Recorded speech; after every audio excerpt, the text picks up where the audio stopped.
پطرس رسول کا پہلا عام خط اور اس کا پہلا باب۔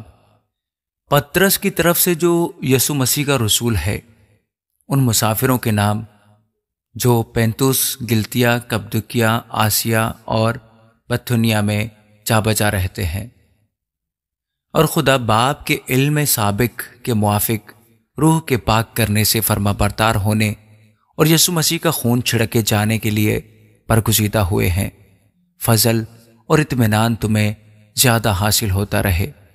ہمارے خداوند یسوع مسیح کے خدا اور باپ کی حمد ہو، جس نے یسوع مسیح کے مردوں میں سے جی اٹھنے کے باعث اپنی بڑی رحمت سے ہمیں زندہ امید کے لیے نئے سرے سے پیدا کیا، تاکہ ایک غیر فانی اور بے داغ اور لازوال میراث کو حاصل کریں۔ وہ تمہارے واسطے جو خدا کی قدرت سے ایمان کے وسیلہ سے اس نجات کے لیے جو آخری وقت میں ظاہر ہونے کو تیار ہے حفاظت کیے جاتے ہو، آسمان پر محفوظ ہے۔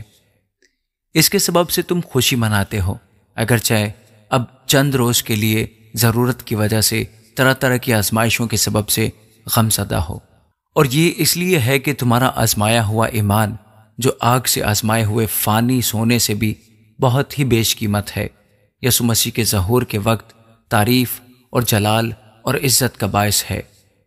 اس سے تم بے دیکھے محبت رکھتے ہو، اور اگرچہ اس وقت اس کو نہیں دیکھتے تو بھی اس پر ایمان لا کر ایسی خوشی مناتے ہو جو بیان سے باہر اور جلال سے بھری ہے، اور اپنے ایمان کا مقصد یعنی روحوں کی نجات حاصل کرتے ہو۔ اسی نجات کے بابت ان نبیوں نے بڑی تلاش اور تحقیق کی جنہوں نے اس فضل کے بارے میں جو تم پر ہونے کو تھا نبوت کی۔ انہوں نے اس بات کی تحقیق کی کہ مسیح کا روح جو ان میں تھا اور بیشتر سے مسیح کے دکھوں کی اور ان کے بعد کے جلال کی گواہی دیتا تھا، وہ کون سے اور کیسے وقت کی طرف اشارہ کرتا تھا۔ ان پر یہ ظاہر کیا گیا کہ وہ نہ اپنی بلکہ تمہاری خدمت کے لیے یہ باتیں کہا کرتے تھے، جن کی خبر اب تم کو ان کی معرفت ملی جنہوں نے روح القدس کے وسیلہ سے جو آسمان پر سے بھیجا گیا تم کو خوشخبری دی، اور فرشتے بھی ان باتوں پر غور سے نظر کرنے کے مشتاق ہیں۔ اس واسطے اپنی عقل کی کمر باندھ کر اور ہوشیار ہو کر اس فضل کی کامل امید رکھو جو یسوع مسیح کے ظہور کے وقت تم پر ہونے والا ہے، اور فرما بردار فرزند ہو کر اپنی جہالت کے زمانے کی پرانی خواہشوں کے تابع نہ رہو، بلکہ جس طرح تمہارا بلانے والا پاک ہے اسی طرح تم بھی اپنے سارے چال چلن میں پاک بنو، کیونکہ لکھا ہے کہ پاک ہو اس لیے کہ میں پاک ہوں۔ اور جب کہ تم باپ کہہ کر اس سے دعا کرتے ہو جو ہر ایک کے کام کے موافق بغیر طرفداری کے انصاف کرتا ہے، تو اپنی مسافرت کا زمانہ خوف کے ساتھ گزارو، کیونکہ تم جانتے ہو کہ تمہارا نکما چال چلن جو باپ دادا سے چلا آتا تھا، اس سے تمہاری خلاصی فانی چیزوں یعنی سونے چاندی کے ذریعہ سے نہیں ہوئی، بلکہ ایک بے عیب اور بے داغ برے یعنی مسیح کے بیش قیمت خون سے۔ اس کا علم تو بنائے عالم سے بیشتر سے تھا، مگر ظہور اخیر زمانہ میں تمہاری خاطر ہوا کہ اس کے وسیلہ سے خدا پر ایمان لائے ہو، جس نے اس کو مردوں میں سے جلایا اور جلال بخشا، تاکہ تمہارا ایمان اور امید خدا پر ہو، چونکہ تم نے حق کی تابع داری سے اپنے دلوں کو پاک کیا ہے، جس سے بھائیوں کی بے ریا محبت پیدا ہوئی۔ اس لیے دل و جان سے آپس میں بہت محبت رکھو، کیونکہ تم فانی تخم سے نہیں بلکہ غیر فانی سے خدا کے کلام کے وسیلہ سے جو زندہ اور قائم ہے نئے سرے سے پیدا ہوئے ہو۔ چنانچہ ہر بشر گھاس کی مانند ہے، اور اس کی ساری شان و شوکت گھاس کے پھول کی مانند۔ گھاس تو سوکھ جاتی ہے اور پھول گر جاتا ہے، لیکن خداوند کا کلام ابد تک قائم رہے گا۔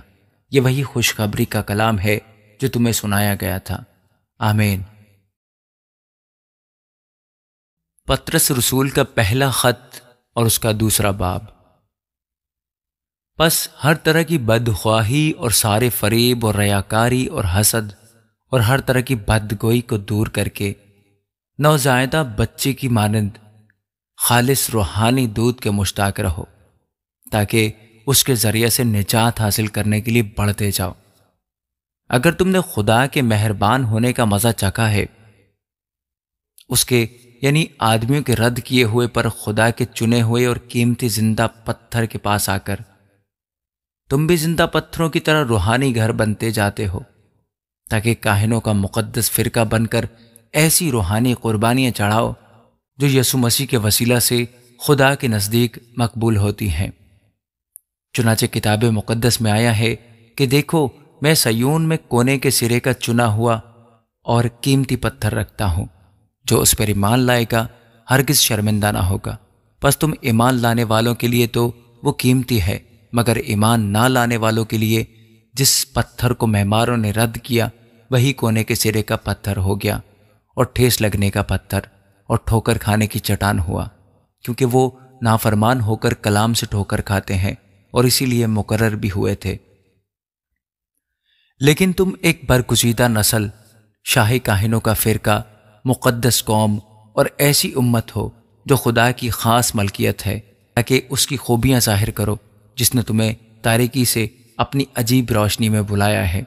پہلے تم کوئی امت نہ تھے، مگر اب خدا کی امت ہو۔ تم پر رحمت نہ ہوئی تھی، مگر اب تم پر رحمت ہوئی۔ اے پیارو، میں تمہاری منت کرتا ہوں کہ تم اپنے آپ کو پردیسی اور مسافر جان کر ان جسمانی خواہشوں سے پرہیز کرو جو روح سے لڑاتی ہیں، اور غیر قوموں میں اپنا چال چلن نیک رکھو، تاکہ جن باتوں میں وہ تمہیں بدکار جان کر تمہاری بدگوئی کرتے ہیں، تمہارے نیک کاموں کو دیکھ کر انہی کے سبب سے ملاحظہ کے دن خدا کی تمجید کریں۔ خداوند کی خاطر انسان کے ہر ایک انتظام کے تابع رہو، بادشاہ کے اس لیے کہ وہ سب سے بزرگ ہے، اور حاکموں کے اس لیے کہ وہ بدکاروں کی سزا اور نیکوکاروں کی تعریف کے لیے اس کے بھیجے ہوئے ہیں، کیونکہ خدا کی یہ مرضی ہے کہ تم نیکی کر کے نادان آدمیوں کی جہالت کی باتوں کو بند کر دو اور اپنے آپ کو آزاد جانو، مگر اس آزادی کو بدی کا پردہ نہ بناؤ، بلکہ اپنے آپ کو خدا کے بندے جانو۔ سب کی عزت کرو، برادری سے محبت رکھو، خدا سے ڈرو، بادشاہ کی عزت کرو۔ اے نوکرو، بڑے خوف سے اپنے مالکوں کے تابع رہو، نہ صرف نیکوں اور حلیموں ہی کے بلکہ بد مزاجوں کے بھی، کیونکہ اگر خدا کے خیال سے بے انصافی کے باعث دکھ اٹھا کر تکلیفوں کی برداشت کرے تو یہ پسندیدہ ہے، اس لیے کہ اگر تم نے گناہ کر کے مکے کھائے اور صبر کیا تو کون سا فخر ہے؟ ہاں، اگر نیکی کر کے دکھ پاتے اور صبر کرتے ہو تو یہ خدا کے نزدیک پسندیدہ ہے، اور تم اسی لیے بلائے گئے ہو، کیونکہ مسیح بھی تمہارے واسطے دکھ اٹھا کر تمہیں ایک نمونہ دے گیا ہے، تاکہ اس کے نقش قدم پر چلو۔ نہ اس نے گناہ کیا اور نہ اس کے منہ سے کوئی مکر کی بات نکلی، نہ وہ گالیاں کھا کر گالی دیتا تھا اور نہ دکھ پا کر کسی کو دھمکاتا تھا، بلکہ اپنے آپ کو سچے انصاف کرنے والے کے سپرد کرتا تھا۔ وہ آپ ہمارے گناہوں کو اپنے بدن پر لیے ہوئے صلیب پر چڑھ گیا، تاکہ ہم گناہوں کے اعتبار سے مر کر راست بازی کے اعتبار سے جئیں، اور اسی کے مار کھانے سے تم نے شفا پائی، کیونکہ پہلے تم بھیڑوں کی مانند بھٹکتے پھرتے تھے، مگر اب اپنی روحوں کے گلابان اور نگہبان کے پاس پھر آ گئے ہو۔ آمین۔